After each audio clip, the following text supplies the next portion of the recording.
네, 이어서 한 주간의 여론 동향 살펴보는 민심은 천심 함께하겠습니다. 리서치앤리서치의 배종찬 본부장 연결하겠습니다. 네, 배종찬 본부장님. 네, 배종찬 본부장입니다. 예, 안녕하십니까. 우선 오늘 소개해 주실 여론 분석에 대한 개요부터 먼저 설명해 주시죠. 네, 오늘 두 개의 조사 결과가 되겠는데, 먼저 리얼미터입니다. 지난 23일에서 지난달이죠. 27일까지 전국 2,500명 자동응답 유무선 RDD 조사했고, 표본 오차는 95% 신뢰 수준에 플러스 마이너스 2.0%포인트고요. 한국갤럽의 조사 결과를 하나 더 소개해드립니다.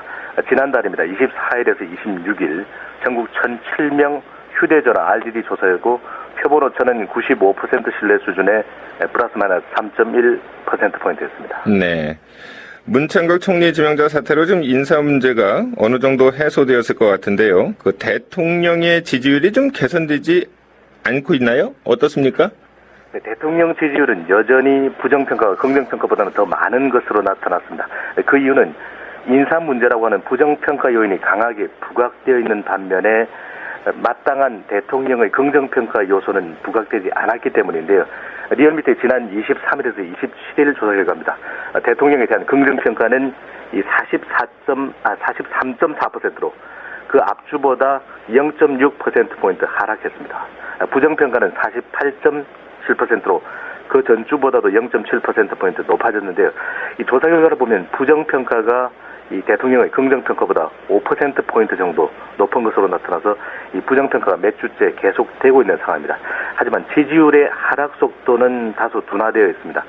그리고 부정평가가 높아지는 정도도 역시 어느 정도는 둔화되어 있는, 정체되어 있는 상황이라고 할 수 있겠습니다. 이 인사 논란의 핵이 이 총리 지명자 아니었습니까? 네. 총리 지명자의 사태로 인사 문제가 완전히 해소되진 않았지만 이 부처 장관 및 국정원장 인사검증의 제2국면으로 들어갔다고 할 수 있겠습니다.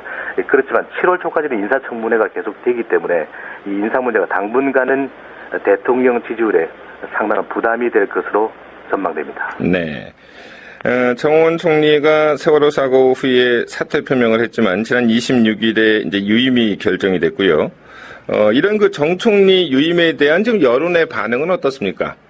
네, 정홍원 총리 개인에 대해서 좋다 나쁘다라기보다는 이러한 유임 결정이 나오게 된 과정에 대한 비판이 두드러져 보이는데요. 이 현재 여론의 흐름은 지명된 사람 개인에 대한 비판, 물론 개인에 대한 비판도 남아 있기도 하지만 인사 시스템 전반에 대한 개선 요구가 더욱 커졌다라고 할 수 있겠습니다. 이 정홍원 총리의 경우는 4월 말 한국갤럽의 조사에서도 이 당시 시점에서 총리 사퇴가 적절한지 여부를 묻는 질문에 적절하지 않다는 의견이 70%가 넘었거든요. 이 정 총리 개인에 대한 비판으로 인한 사퇴가 아니므로 이번 유임을 결정하게 되는 여론상의 배경으로도 분석할 수 있겠는데, 그러나 유임을 결정하게 되는 이 과정에 대한 비판은 상당히 크게 나타났다고 할 수 있겠습니다. 이 매일매일의 어떤 조사 추이를 살펴보면요, 한국갤럽이 지난 25일과 26일의 조사 결과를 보면은 이 부정평가, 24일과 25일의 조사 결과를 보면은 이 부정평가가 각각 47%와 46% 조금 낮아지는 국면이었지만 이 정홍원 총리가 유임 결정 발표된 26일에 이 부정평가 다시 48%로 올라가 이 결정 과정에 대한 부정적인 시각이 상당히 반영됐던 것으로 분석할 수 있겠습니다. 네, 그렇군요. 중국의 시진핑 주석의 방한이 좀 예정돼 있지 않습니까? 중국 시 주석의 한국 방문이 그 대통령 지지율에는 어떤 영향을 좀 미칠까요? 네, 이번 주 방문인데요. 이 대통령 지지율에는 긍정적으로 작동할 것으로 보입니다. 하지만 인사 문제에 대한 부담을 얼마만큼 대통령이 빨리 해소하느냐가 주요한 관건이 될 수 있습니다. 이 대통령 지지율에 가장 큰 영향을 끼치는 것은 이 인사 문제뿐만 아니라 바로 이 경제와 대북 안보 정책이라고 할 수 있지 않겠습니까? 네. 대통령의 지지율 고공행진 때는 반드시 외교 안보와 대북 정책에 상당히 긍정적인 평가가 이루어졌습니다. 임기 2년차 경제 성과에 대한 뚜렷한 가시적 결과가 나오고 있지 않는 상황에서 지금 현재로는 인사 문제가 모든 이슈에 블랙홀이 되고 있는데요. 중국의 시진핑 주석의 방안은 이 북한과의 관계 개선뿐만 아니라 과거사 문제로 갈등을 빚고 있는 일본과의 갈등에서도 한국이 좀 더 유리한 고지를 선점할 수 있다는 점, 그리고 중국의 한국에 대한 광범위한 투자가 일종의 경제 성과로 비춰질 수 있기 때문에 이러한 방문 자체가 박근혜 대통령 지지율 반등에 부분적인 모멘텀이 될 것으로 분석할 수 있겠습니다. 하지만 얼마만큼 효과를 볼 것인가는 인사 문제 논란에 대해서 얼마만큼 대통령이 신속하고 명확하게 매듭 짓느냐에 달려있을 것으로 보여집니다. 네. 그리고 7월 전국에서 이제 큰 두 가지 관심, 정치 일정이 있는데요. 새누리당의 7.14 전당대회, 그리고 7.30 재보궐선거 아니겠습니까? 먼저 7.14 새누리당 전당대회에 대한 국민 여론을 좀 한번 짚어주시죠. 네, 지방선거 이후에 이 새누리당으로서는 상당히 대통령 지지율도 하락하면서 위기 국면이다 이런 이야기를 하고 있지 않습니까? 예. 네, 그렇기 때문에 국민 여론에 상당히 영향을 받는 전당대회가 되고 있는 것으로 보여집니다. 네, 그렇기 때문에 70%의 현장 투표에 영향을 줄 수 있는 이 국민 여론조사 결과에 상당히 예민한 촉각을 세우고 있는데요.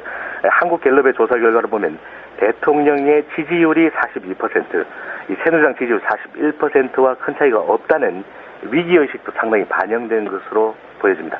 지방선거 이후 선출되는 당대표에 대해 국민 여론상으로는 이 새누리당의 개혁과 혁신을 주도하고 때로는 대통령에 대한 생산적인 견제 역할도 좀 해달라 이런 어떤 그 반응도 볼 수가 있는데요.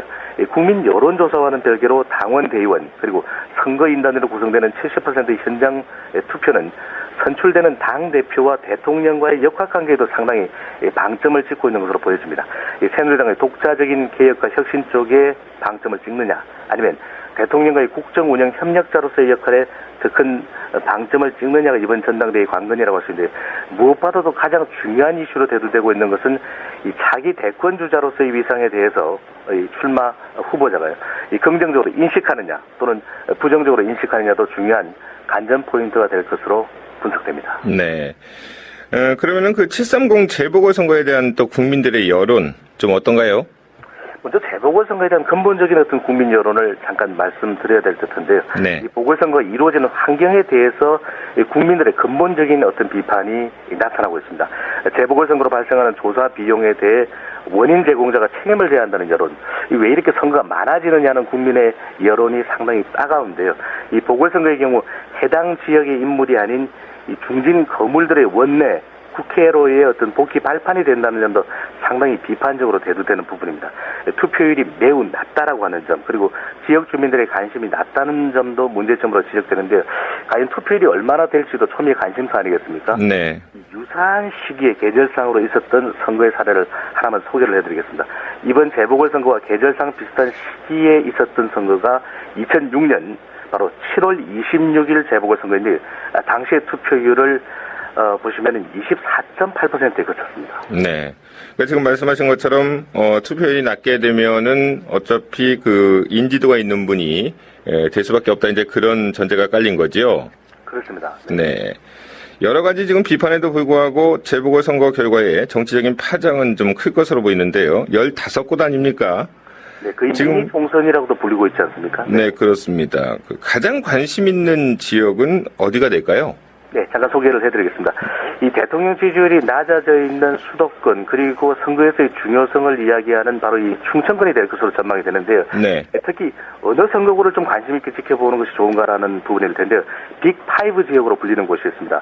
이번 지방선거에서 이 새누리당 중진이 차출된 바로 그 지역이 될 텐데요. 예. 이 지역이 초미의 관심사입니다.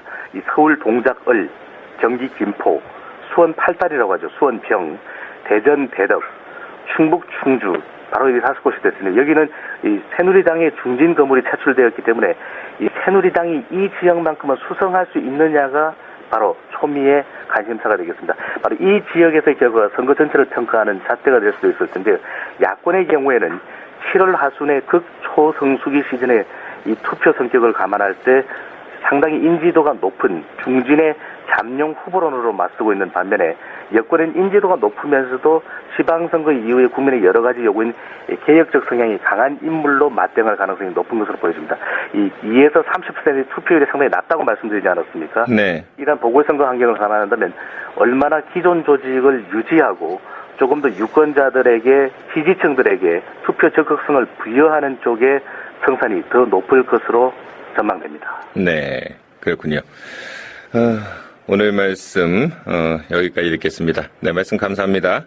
감사합니다. 네, 민심은 천심 함께 있고요. 리서치의 배종찬 본부장이었습니다.